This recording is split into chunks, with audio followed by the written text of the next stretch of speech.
inilunsad ng Department of Trade and Industry ang 7 bilyong pisong financing program para magsilbing salo sa mga OFW, exporter at women-led businesses na maaaring maapektuhan ng sigalot sa Middle East.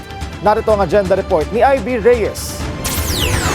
Sa harap ng banta ng sigalot sa Middle East, inilunsad ng Department of Trade and Industry ang kanilang bagong financing programs sa ilalim ng Small Business Corporation. Maaari na ngayong mag-apply ng loan mula 30,000 pesos hanggang 20 million pesos ang returning overseas Filipino workers at mga kaanak nila sa OFW Negosyo Fund ng DTI.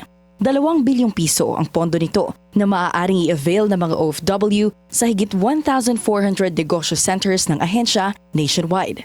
Para makapag-apply, kailangan lang ipasa ang business permit, proof of registration ng inyong negosyo, proof of bank account na ginagamit ng negosyo, checking account, mga litrato ng inyong business operations, isang government-issued ID, at corporate documents kung kinakailangan.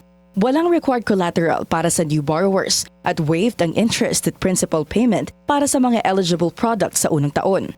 Online ang buong application process sa SB Core Money app at ngayong araw, March 12, magsisimulang tumanggap ng applications ang DTI.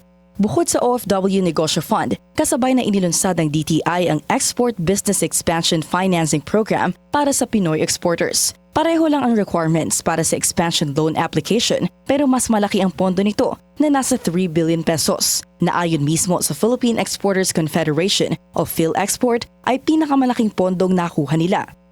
When they passed the Magna Carta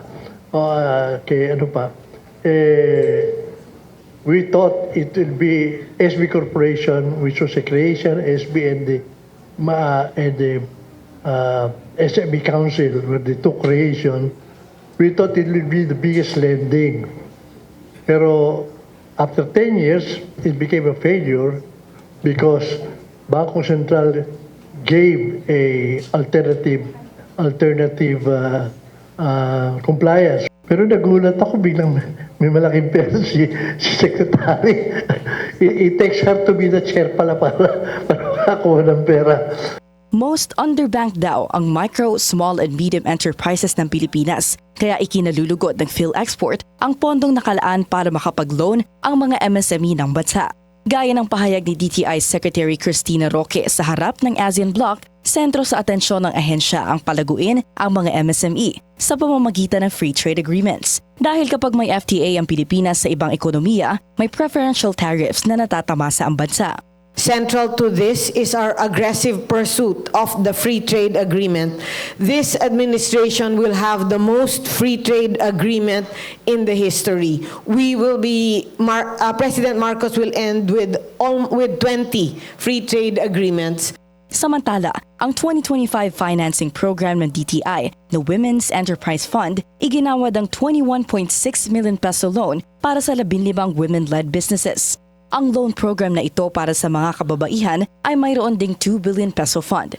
Ayon sa SB Corporation, 2025 nila napansin ang paglago ng borrowing mula sa women-led enterprises. Karamihan daw talaga sa mga MSME ay kababaihan ang nagpapatakbo. At ang loan application sa ilalim ng DTI kaya raw aprubahan sa loob lang ng isang araw. Para sa agenda, Ivy Reyes, Billionaire News Channel. Manatiling nakatutok sa Billionaire News Channel. Sumubaybay sa aming social media accounts at mag-subscribe sa aming YouTube channel para sa mga eksklusibong balita at storya.